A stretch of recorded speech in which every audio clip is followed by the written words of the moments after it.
Hey kindergarten, hope you're having a terrific Tuesday today and you're ready to get started with some math. So we are working on still representing numbers up to 15 using numbers and manipulatives and objects. And we're also working on composing and decomposing numbers. So today we're going to work on composing a number for our number talk. Remember, composing means ways that we can put this number together. So what can we use to put and make this number? And when I say different things, I mean like, can I use a set of 2 and 3 to make 5? Yes, we learned that yesterday. So let's look at our 10 frame and we're going to work with a new number today. Okay, so today we're going to compose the number 7. So let's compose 7. Remember, compose means to make. 1, 2, 3, 4, 5, 6, 7. Okay, so here is 7.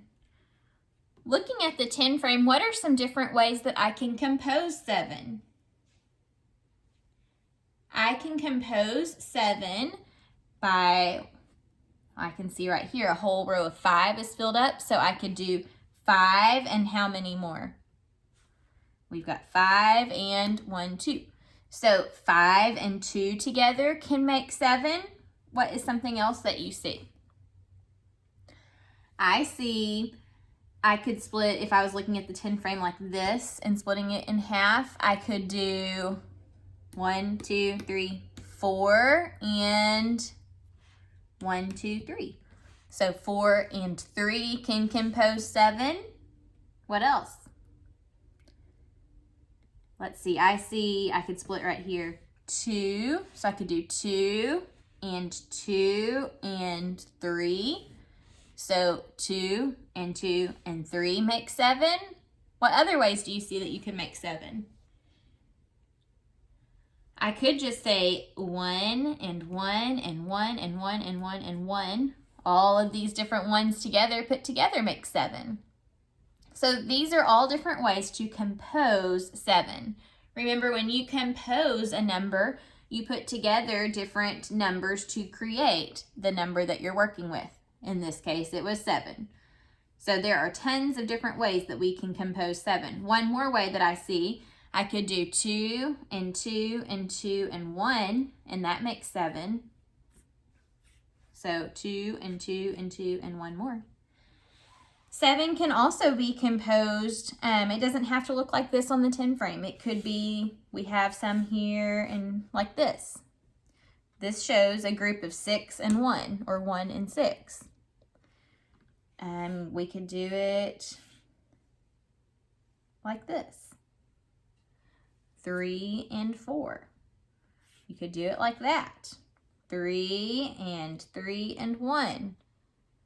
Any way that you arrange it will still make 7, as long as you're not taking away counters or putting extra counters here. We can arrange it and compose it in lots of different ways and still have the number 7. All right, we're going to work on decomposing tomorrow.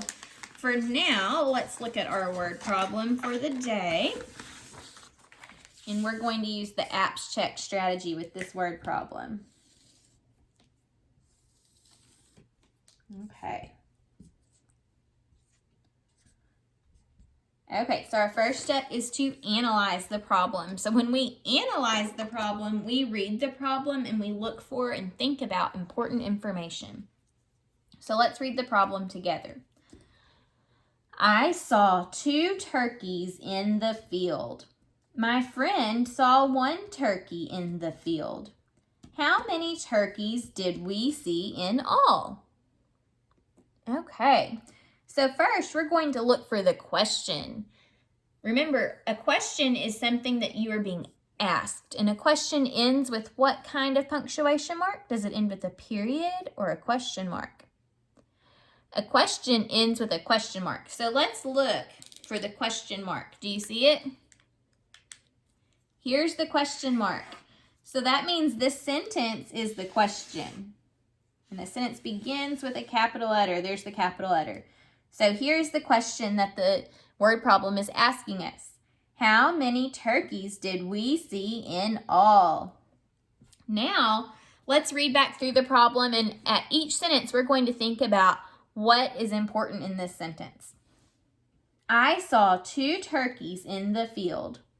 What's important from that sentence? 2. The 2 turkeys are important.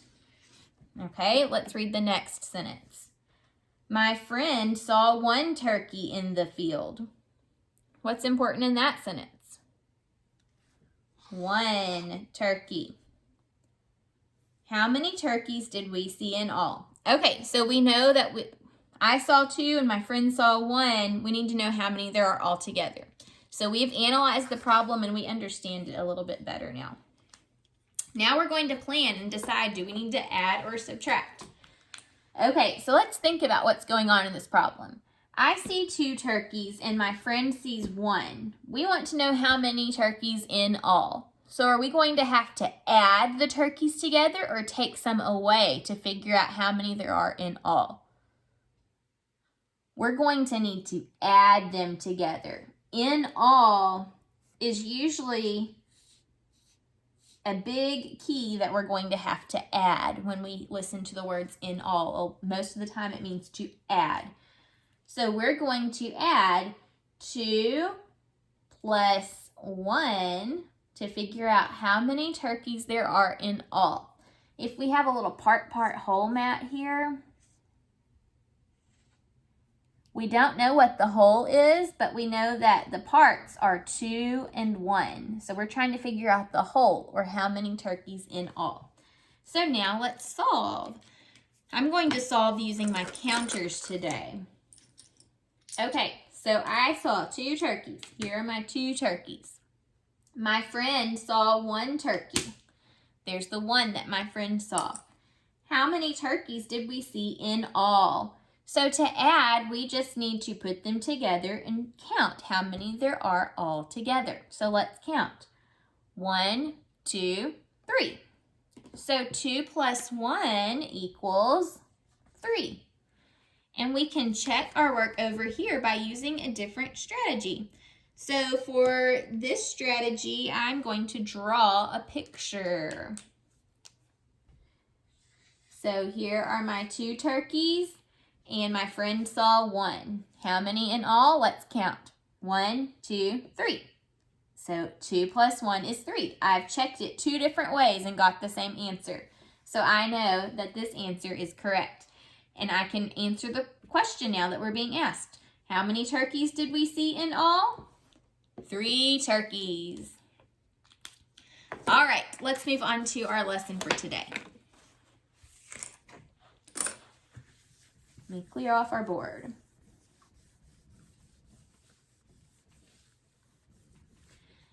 All right, let's start by counting from 0 to 15. Ready? Here we go.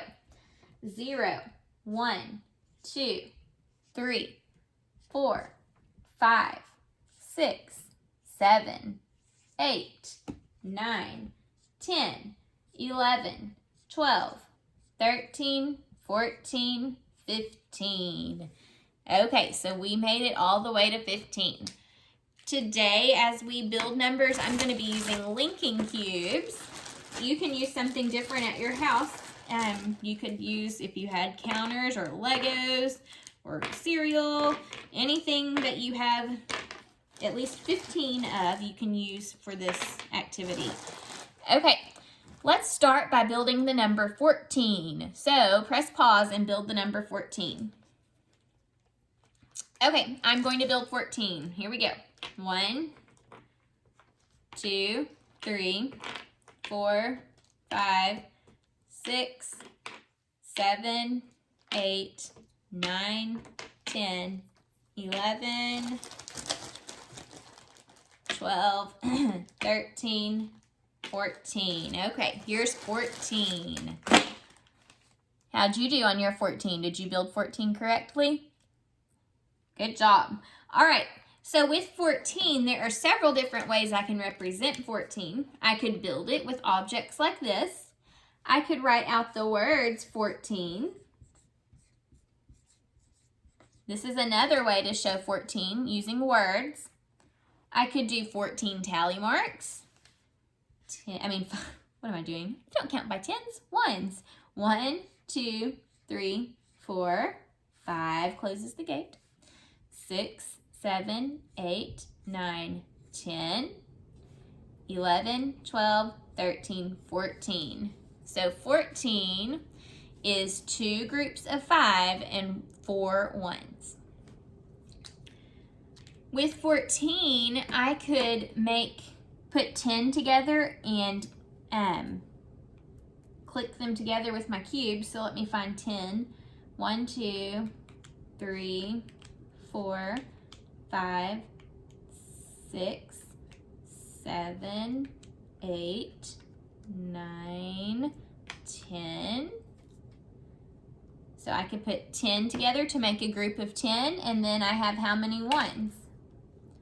4 ones left, which kind of helps us to see how to write the number 14 too, because we have 1 10 and there are 4 ones. So here's how we write the number 14 using digits. So all of these ways are ways to represent and show 14. Now, if I was to break these apart and I put some over here and some here, is this still 14? 1, 2, 3, 4, 5, 6, 7, 8, 9, 10, 11, 12, 13, 14. This is still 14. Even though they're split apart, it's still 14. As long as I'm not adding anything to it or taking anything away, no matter how I divide it up, it's still 14. Before we move on from 14, let's count from 0 all the way to 14. Ready? 0, 1, 2, 3, 4, 5, 6, 7, 8, 9, 10, 11, 12, 13, 14. Now let's count backwards from 14 to 0. Ready? 14, 13, 12, 11, 10, 9, 8, 7, 6, 5, 4, 3, 2, 1, 0. Okay, let's build another number. Build the number 11. Build the number 11. All right, 1, 2, 3, 4, 5, 6, 7, 8, 9, 10, 11. All right, this is 11. Let's make a group of 10 and see how many ones we have left over. So 1, 2, 3, 4, 5, 6, 7, 8, 9, 10. So if I make a group of 10, how many ones are there left? There's one left. So 11 has one group of 10 and one 1 by itself. So that helps us to know how to write the number 11. It has 1 10 and 1 1. So this is another way to represent 11 by writing out the digits and creating this number. We could also write 11 using words. If I spell out 11 like this is a way to represent 11. I could also do 11 tally marks. So 1, 2, 3, 4, 5 closes the gate. 6, 7, 8, 9, 10 closes the gate. 11. So 11 is 2 groups of 5 also into 1. So 1, 2, 3, 4, 5. See, we can split it here and have 2 groups of 5 into 1. This is still 11. Okay, so 11 can be built lots of different ways. I could split it into 2s and have 1, 2, 3, 4, 5 groups of 2 and 1, 1. And that still equals 11 as well. Let's count from 0 to 11. Ready? 0, 1, 2, 3, 4, 5, 6, 7, 8, 9, 10, 11. Now let's take it and go backwards. Ready? 11, 10, 9, 8, 7, 6, 5, 4, 3, 2, 1, 0. All right, one last number for today. Can you build the number 10? Build the number 10. 1, 2, 3, 4, 5, 6, 7, 8, 9, 10. All right, there's 10. Now, if we make a group of 10, how many groups of 10 would we have? Let's try it out.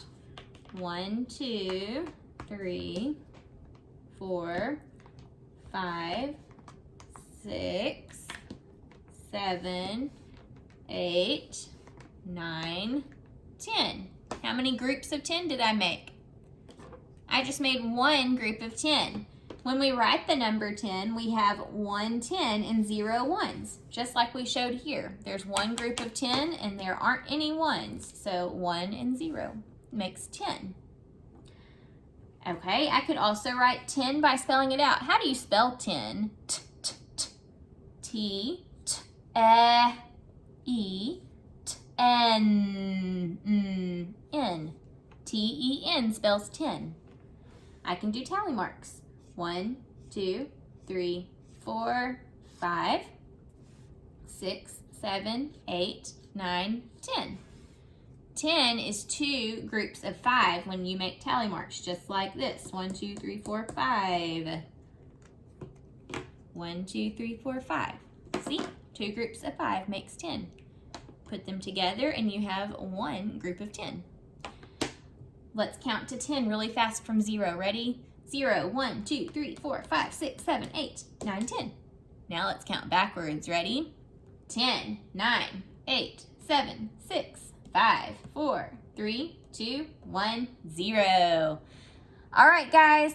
I hope you keep practicing at home, building numbers all the way to 15 and counting them. You're going to become these awesome mathematicians. So keep up the good work, and I'll see you tomorrow. Bye.